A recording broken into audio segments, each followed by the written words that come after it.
All the best తమ్ముడు. Desai glimpse చూశాను, అద్భుతంగా ఉంది నిజంగా. అసలు సినిమాలో నువ్వు ఎంతైతే కష్టాలు పడ్డావో స్క్రీన్ మీద కనిపిస్తుంది. చాలా బాగా అనిపించింది నాకు. రెండోది బ్యాక్గ్రౌండ్ స్కోర్ కూడా నాకు చాలా అట్రాక్ట్ చేసింది. అంటే వింటే ఒక హాంటింగ్ చేసినట్టు ఉంది.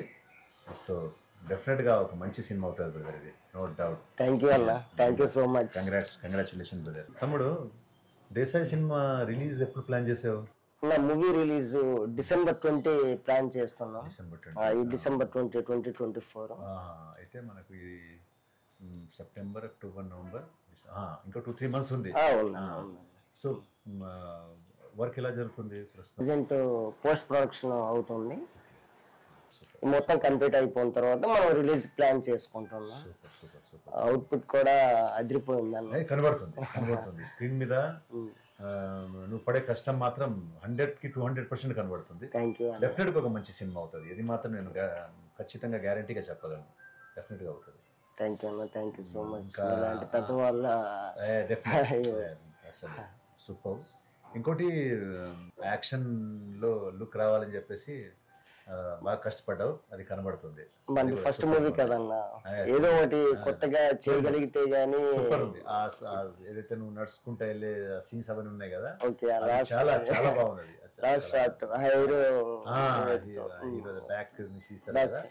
సూపర్ ఉంది అది. చాలా మంది కాల్ చేసి అడుగుతున్నారు, చాలా బాగుంది. బీజిఎం కూడా బాగా కొట్టాడు.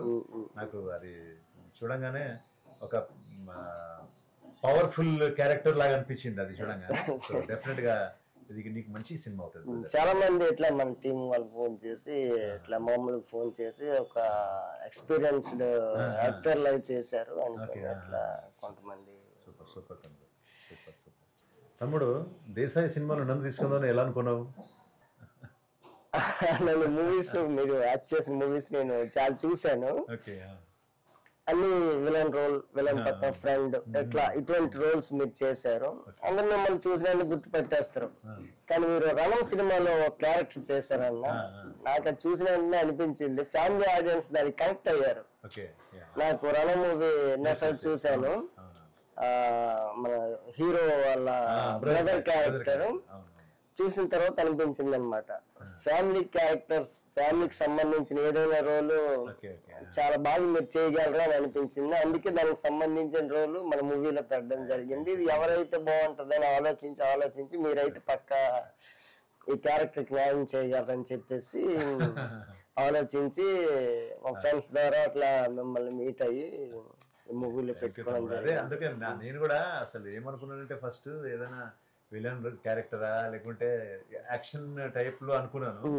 కానీ లొకేషన్ లో వచ్చిన తర్వాత టోటల్ గా ఫ్యామిలీ క్యారెక్టర్ అనే వరకు నాకు కూడా అనిపించింది, ఒక డిఫరెంట్ క్యారెక్టర్ నాకు ఇచ్చారు దీంట్లో అనుకున్నా.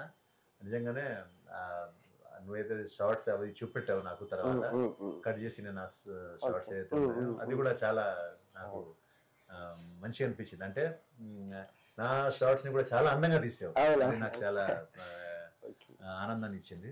థ్యాంక్ యూ తమ్ముడు, thank you so much. Director ఆలోచన మూవీ నిజంగా చెప్పాలంటే నాకు ఒక డిఫరెంట్ క్యారెక్టర్ ఇవ్వాలని ఆలోచించిన చూడు, దానికి చాలా చాలా థ్యాంక్ యూ తమ్ముడు నీకు. ఈ సినిమా మ్యూజిక్ గురించి మాట్లాడుకుందాం. ఎన్ని సాంగ్స్ ఉన్నాయి దీంట్లో? ఈ మూవీలో 4 సాంగ్స్. 4 సాంగ్స్ కూడా అద్భుతమైన songs. Very good. Music director ఎవరు? మ్యూజిక్ డైరెక్టర్ కాదన్న, మ్యూజిక్ డైరెక్టర్స్ అన్న. ఒకరు మోహన్ కార్తిక్ అని ఇక్కడ హైదరాబాద్, ఇంకొక ఆయన ప్రణవ్ అని ఆయన వైజాగ్ అన్న. ఇద్దరు అద్భుతమైన పాటలు ఇచ్చారు. 2 సాంగ్స్ ఒకరికి, 2 సాంగ్స్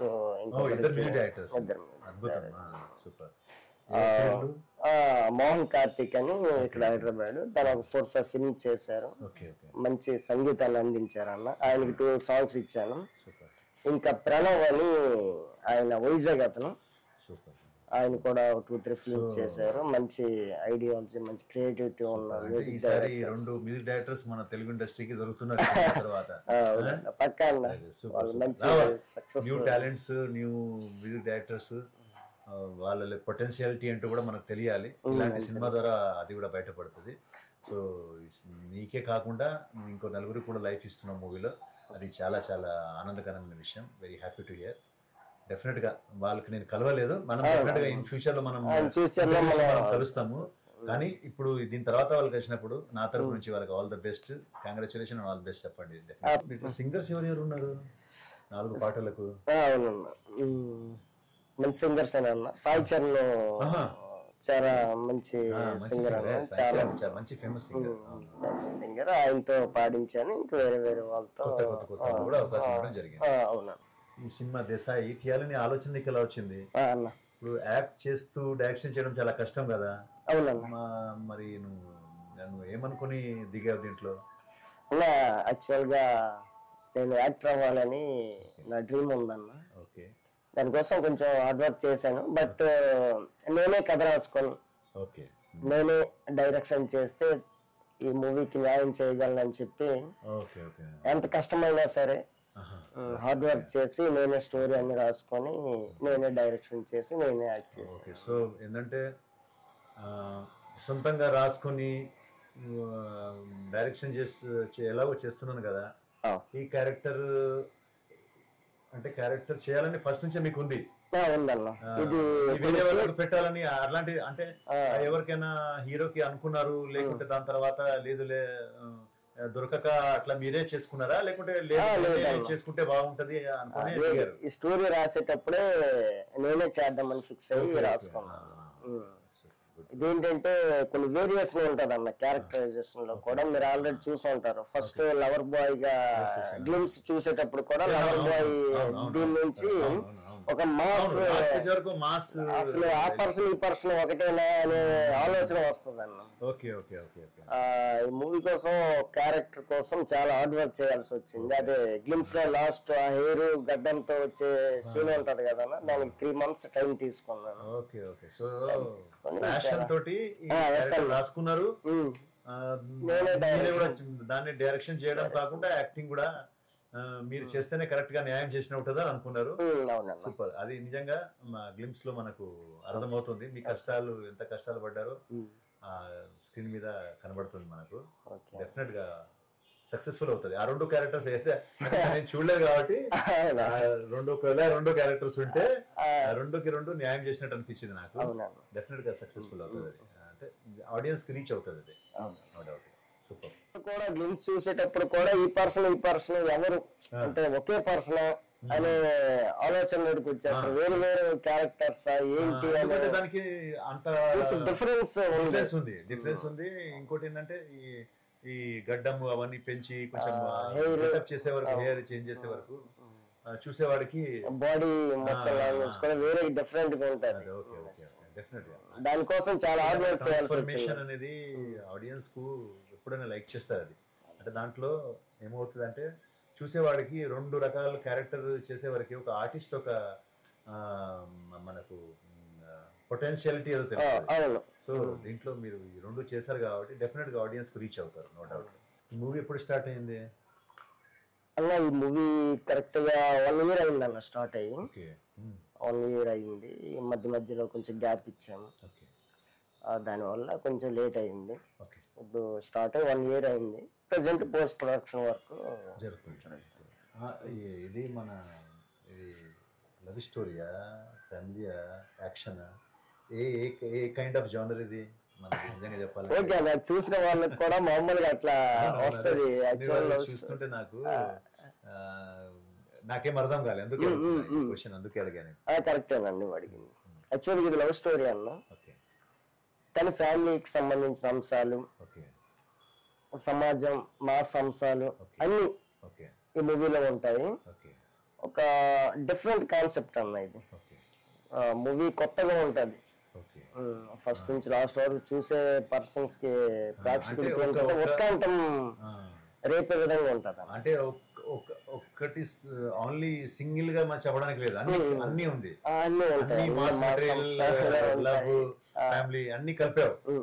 మంచి డిష్ 3-4 రకాల డిష్, అన్ని రకాల డిష్ ఒక ప్లేట్ లో పెట్టి చేసావు. దేశాయ్ సినిమా ఎక్కడ తీశారు, ఏ లొకేషన్ లో షూట్ చేశారు?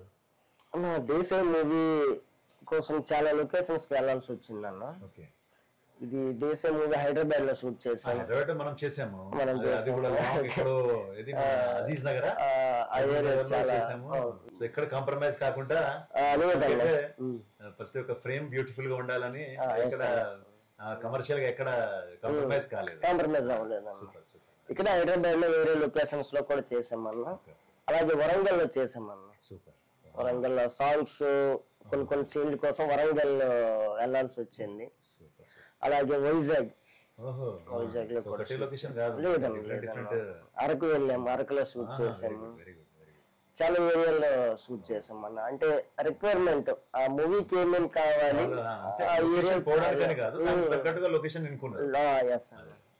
లొకేషన్ లో అయితే పర్ఫెక్ట్ అని చెప్పి అక్కడికి వెళ్ళి షూట్ చేయాల్సి వచ్చింది. దానికోసం చాలా ఎక్కువ లొకేషన్స్ తిరగాల్సి వచ్చింది. అది అయినా కూడా ఎన్ని లొకేషన్స్ ఉంటే అంత బ్యూటిఫుల్ కూడా ఉంటుంది. మనకు కంటెంట్ తో పాటు సినిమాతో పాటు ఆ లొకేషన్స్ చేంజ్ అవుతా ఉంటే కూడా కొంచెం సినిమాలో కూడా ఆడియన్స్ కూడా కళ్ళకు ఒక ఇదిగా ఇస్తుంది, ఒక కొత్తదనం బ్యూటిఫుల్ ప్లేస్ లో కూడా చూపించాలి. డిఫరెంట్ లొకేషన్స్ కి వెళ్తా ఉంటే అది వేరే ఫీల్ ఉంటది ఆడియన్స్. దానికోసం చాలా హార్డ్ వర్క్ చేయాల్సి వచ్చింది అన్న. మన టీం అందరినీ పట్టుకుని వెళ్ళి అక్కడ, ఎందుకంటే దాంట్లో ఖర్చులు కూడా పెరిగిపోతాయి. ఎందుకంటే ఒక దగ్గర కాకుండా 4 లొకేషన్స్ అంటే అందరిని తీసుకెళ్లడం, హోటల్స్, ఫుడ్, ట్రాన్స్పోర్టేషన్ ఇవన్నీ ఉంటది. కాబట్టి బాగానే మీరు డబ్బులు మాత్రం బాగానే ఖర్చు పెట్టారు. లేదన్న ఈ సినిమా మీద ప్యాషన్ తోనే నేను చేసి మరీ పెట్టడం జరిగింది. అంటే ప్యాషన్ ఉంటేనే మనం కాంప్రమైజ్ కాము ఎక్కడ కూడా. ఏ దగ్గర కూడా మనం సినిమా అవుట్పుట్ బాగా రావాలి అనుకుంటాం కాబట్టి ఆ ప్లేసెస్ లో మనం కాంప్రమైజ్ కాము. కాంప్రమైజ్ కాకుండా ఉండాలంటే కొన్ని మనకు తప్పదు. దాని కారణంగా మనకు కొంచెం ఇబ్బంది అవుతుంది. కానీ సినిమా అంటే ప్యాషన్ కాబట్టి చేయాలని చెప్పి తపనతోటి మీరు ఇంకా కూడా అక్కడికి తీసుకొచ్చైనా కంప్లీట్ చేయాలని దాంతో కంప్లీట్ చేశారు. Very good. ఇంకా పోస్ట్ ప్రొడక్షన్ దగ్గర పడింది కాబట్టి వెయిటింగ్ ఫర్ దాట్. చూద్దాం అయిపోయిన తర్వాత నెక్స్ట్ ట్రైలర్ సాంగ్స్ అన్ని ఒకదాని మించి ఒకటి ఉంటాయి. హార్డ్ వర్క్ చేసి. తమ్ముడు నీ ప్రాపర్ ఎక్కడ అసలు? అన్న మాది యాక్చువల్ గా శ్రీకాకుళం డిస్ట్రిక్ట్ అన్న. ఓకే. శ్రీకాకుళం అక్కడ పాతపట్నం దగ్గర చీపురుపల్లి అని విలేజ్ అన్న. Okay okay. స్మాల్ చిన్న విలేజ్. అంటే నీకు ఇప్పుడు ఈ సినిమా తీయాలని ప్యాషన్ లేకుంటే చేయాలని యాక్టింగ్ చేయాలనే ప్యాషన్ చిన్నప్పటి నుంచేనా లేకుంటే ఈ సిటీకి వచ్చిన తర్వాత ఏమైనా వచ్చిందా? అది అంటే మామూలుగా చదివేటప్పుడు నాకు మూవీ పైన ఇంట్రెస్ట్ ఉండేదన్న. కాకపోతే ఇక్కడ మనకి తెలిసిన పర్సన్స్ ఎవరు లేరు, మన బ్యాక్గ్రౌండ్ కూడా ఎవరు లేరు అనమాట. ఈ మూవీస్ సంబంధించి సినిమా రంగం సంబంధించి ఎవరు పరిచయం లేదు. దాంతో రాలేకపోయాను. అది చిన్న ఏజ్ కాబట్టి. కొంత ఏజ్ అయినాక మనం కొంచెం పెరిగినాక ఏంటంటే ఓకే ఆ డ్రీమ్ అనేది అలా ఉండిపోయింది. కంపల్సరీ సినిమాలోకి వెళ్ళాలి అనే పట్టుదల అలాగా ఎక్కువైపోయినాను. ఇంకా తప్పదని చెప్పి డిసైడ్ అయ్యి ఫిక్స్ అయ్యాను. ఇంకా సినిమా తీయాలి అని చెప్పుకొని నేనే స్టోరీ మొత్తం రాసుకున్నాను. దానికి సంబంధించిన అన్ని ఒక సినిమాతో ప్రూవ్ చేసుకున్నాం. ఒక సినిమా చాలు ప్రూవ్ చేయడానికి. సో అలా అనుకుని నువ్వు సొంతంగా దిగావు దీంట్లో. తీసుకొని ఫైనాన్షియల్ దగ్గర నుంచి అన్ని కష్టపడి సబ్జెక్ట్ తయారు చేసుకుని అన్ని. ఇంకా యాక్టర్ కూడా నాకు ఎలాగో యాక్టింగ్ ఇంట్రెస్ట్ ఉంది, ఎవరో వేరే వాళ్ళు చేయడం ఎందుకు, నేనే చేస్తే ఈ రెండు యాజ్ ఏ డైరెక్షన్ గా యాక్టింగ్ గా నాకు సాటిస్ఫాక్షన్ ఉంటదని ఈ విధంగా వచ్చేసారు. యాక్టింగ్ మీద ఇంట్రెస్ట్ తోనే సినిమాలోకి రావాలి అనే ఆలోచన ఉండడం వల్ల ఇంకా ఎక్కడ తిరిగినా సరే మన కోసం తెలియదు కదా. మన కోసం తెలియనప్పుడు మనకి అవకాశాలు అనేవి ఎవరు పెద్ద పరిచయం లేదన్నమాట. సినిమా ఇండస్ట్రీలో పెద్ద పరిచయం మనమే తీయాలి, లేకుంటే మనం వెయిట్ చేయాలి. అది చెప్పలేము మనం. నువ్వు సెకండ్ ఆప్షన్ కి వెళ్ళావు. అంత చేసాం కదా ఆల్రెడీ, ఎంత ఇంకా వెయిట్ చేయడం ఎందుకు Yes, sir. నేనే దిగుతే కాదా అవునా. అని చెప్పేసి సొంతంగా స్క్రిప్ట్ తయారు చేసుకుని యాక్టింగ్ నువ్వే చేస్తూ Yes, sir. దీంట్లో నువ్వే ప్రొడ్యూసర్ గా అయి చేసావు. అవునా. ఇది ఒక రిస్క్ అయినా కూడా నీకు ఒక సాటిస్ఫాక్షన్ అయితే ఉంది. మంచి సినిమా తీసాను నేను, డెఫినెట్ గా ఒక మంచి సినిమా అవుతుందని నీకు నమ్మకం ఉంది. ఆ నమ్మకం చాలు తమ్ముడు, దట్స్ ఎనఫ్. అది మనకు ఆ నమ్మకం ఉంటే చాలు. ప్రేక్షకులకు మంచి సినిమా ఇవ్వాలనుకున్నాను. ఓకే, ఒక డిఫరెంట్ కాన్సెప్ట్ తో సినిమా తీసి ప్రేక్షకులకి ఓకే, ఇచ్చేయాలని చెప్పేసి ఆలోచనతో ఈ మూవీని. సూపర్ సూపర్ తమ్ముడు, వెరీ గుడ్, మంచి ఆలోచన తమ్ముడు. ఈ సినిమాకి టెక్నీషియన్స్ ఎవరు, లైక్ కెమెరామ్యాన్ ఎవరు, ఎడిటర్ ఎవరు, ఇదంతా ఎవరిని సెలెక్ట్ చేశారు? టెక్నీషియన్స్ అంటే మనకి డిఓపి, అంటే ప్రతి ఒక్క దాంట్లో కూడా నేను ఒక్కరిని తీసుకోలేకపోతాను అన్న కొన్ని కారణాల వల్ల. వాళ్ళకి అంటే ఆ ఏరియా లొకేషన్ బట్టి నేను మార్చాల్సి వచ్చింది. దాన్ని బట్టి ఏంటంటే డిఓపిగా జగన్నాథ్ అని, ఇంకా రత్నం, ఇంకా లోక్నాథ్ అని, ఇట్లా టీం వర్క్.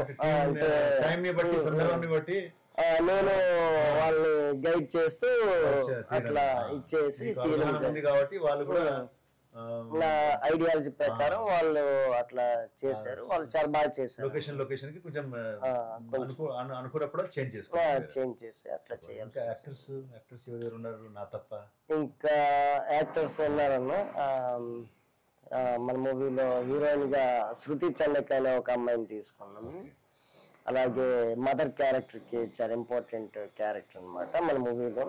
సాయి సుప్రియ అని మంచి యాక్టర్ అన్న, తన వైజాగ్ మంచి యాక్టర్. అలాగే చిట్టి రవి అన్న, అలాగే కొంతమంది కొత్త వాళ్ళని కూడా తీసుకోవడం జరిగింది.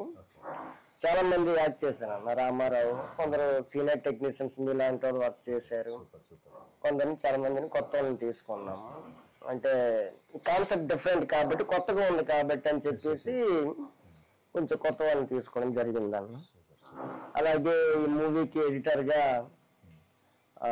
ఇక్కడ హైదరాబాద్ పర్సనల్ రాకోటి శ్రీనివాస్ అని ఒక ఎడిటర్ని తీసుకున్నాం. ఆయన చాలా బాగా ఎడిటింగ్ వర్క్ చేస్తాము. శ్రీనివాస్ చాలా బాగా అది కనబడుతుంది, ఎడిటింగ్ కూడా బాగుంది. అంటే గ్లిమ్స్ లోనే కనబడుతుంది, అంటే క్వాలిటీ ఆఫ్ వర్క్ తెలుసు. ఆల్ ద బెస్ట్ తమ్ముడు, ఈ సినిమాతో నువ్వు పక్కగా హిట్ కొడుతున్నావు. ఎందుకంటే గ్లిమ్స్ లోనే కనబడుతుంది.